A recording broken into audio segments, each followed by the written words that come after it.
Hello. Good to see you. Alright there, Revenants, welcome back to Code Vein in the Road 100, where we are back in the Cathedral here. Now, we're just gonna jump right into Heading it there because now. we got these invasions to run, and Sense a they are hostile presence ahead. exceptionally tough. The Bloody Snow is not particularly well slated for this area. In one-on-one combat, such as that, it is unbelievably powerful. However, in groups of enemies where they're all funneling on top of each other and you have no way to separate them or anything of the sort, things become very hairy very quickly.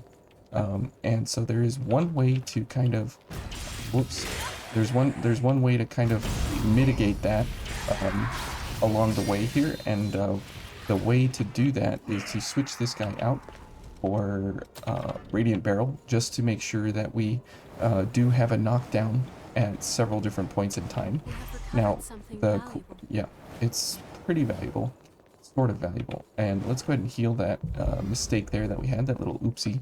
But what we will be looking for here is It's to wise to be prepared. simply just get damage out on the enemy and get a bunch of backstabs, because we are running Master Spine's Devour with Avarice.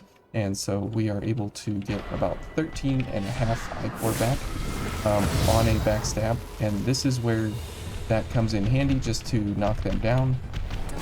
Not really for any other reason than that.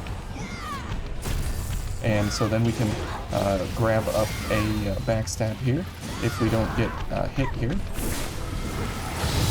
And it's not particularly powerful at 10,000 damage, but it's good enough for us to get knockdowns on big groups, and that is like the only way that you have access to a crowd controlling type of damaging attack here. So we will go for this, and that is particularly unfortunate there. We have to do 8,000 damage to get through that shield. Whoops. Okay, and we can do that, not a problem. Okay, EO is gonna take care of our light work there for us. Okay. Let's go for a big strike there. Oops. Okay, can't get the backstab, so we'll back up here. Okay. Oh, good job, EO. Can I get a backstab, please? Now, the cool thing is that we do absolutely get to do ice damage here along the way, not with our bayonet, but with the charge attack when we get to strike the enemy with our actual weapon. Whoops. Okay. And this is just for purely knockdown purposes. Okay, so not too bad, and that is the way that you can mitigate that invasion there, is to simply run a crowd controlling AoE like that, is running Radiant Barrel, and there's really no other great way to simply use the snowballs in there, even with all the charge boosters and everything. It's just because the ichor requirements are really high for it, and it doesn't do what you really want it to do. Okay. And this guy is taking life down where he shouldn't be. And you can see that we really don't have the health requirement to sustain ourselves through here. So it is exceptionally poor for our requirements here of what we absolutely need to be doing. Okay. Oh. There we go. Got lucky on that one. We barely have enough health to actually heal EO along the way. Now, if we use ichor recovery here, ichor regeneration, then we actually have to make sure that we are doing damage with our veil and stuff, because our weapon, as you know, has a 95% damage reduction. Only 5% of that scaling value comes through. So if you look at our damage now, we're at 314, and our scaling is at 38, which is a massive damage reduction. So it is all about, whoops, going for veil attacks in order to actually continue gaining damage out on the enemy. Which is why we're going for parries here, since our veil is doing the work and not our weapon. We have no ability to do any damage until our ichor regeneration runs out. So as you can see, it's maybe not worth it, just because of the fact that just because of the fact that we have, you know, a really good amount of ichor recovery in our veil and stuff. Oh, okay. And let's see if we can. Oh, very good. Okay. So there's really a whole lot of concentration that goes into this specific setup and build for these specific enemies in this area, because of the fact that everything will one-shot me basically, or hit me twice and we're dead. And so that is where this is exceptionally dangerous here, because we're running a very low slash defense blood veil and a pretty low blood resist blood veil as well. So we have nothing also assigned to us here that will actually get us any kind of bonuses or benefits in defenses along the way. So it's really important that we just keep our distance.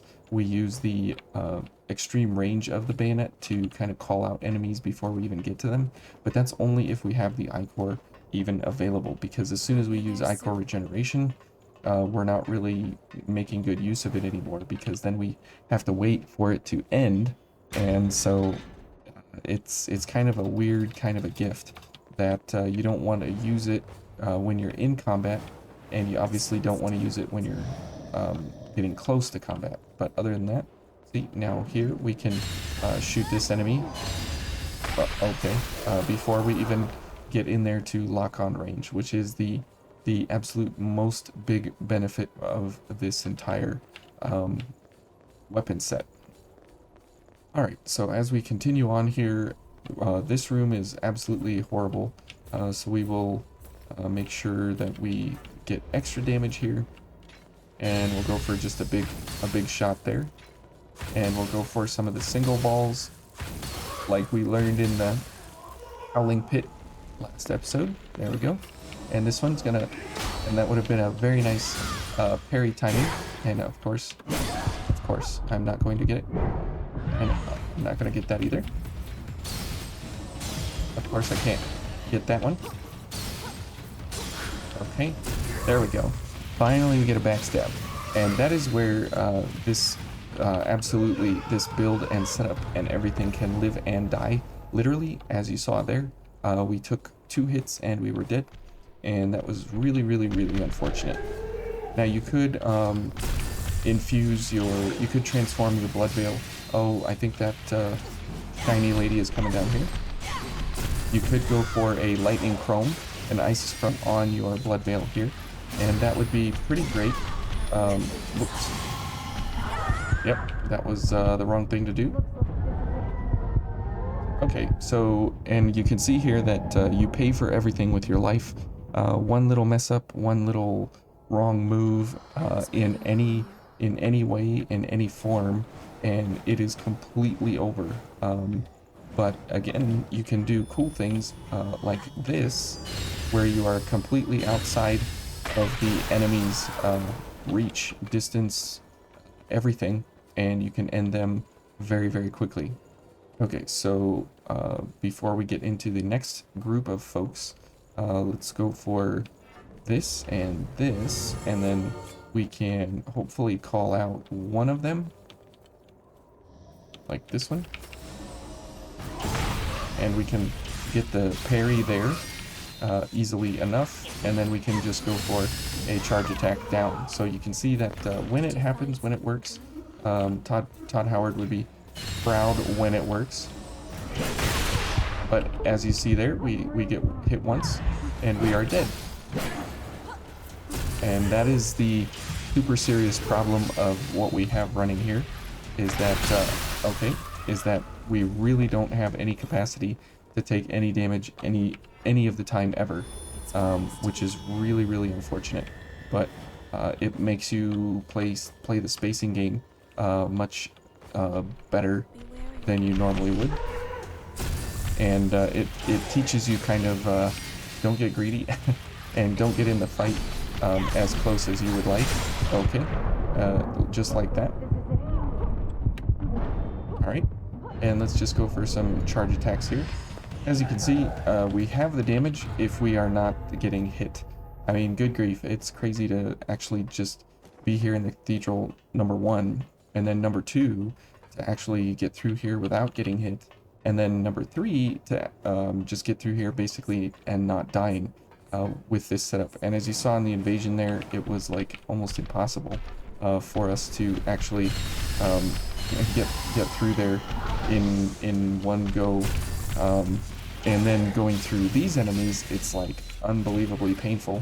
So let's back up here. And that is where this can do pretty well, is in the long game. So again, here we can line up with our headband and we can go for a shot there. Okay.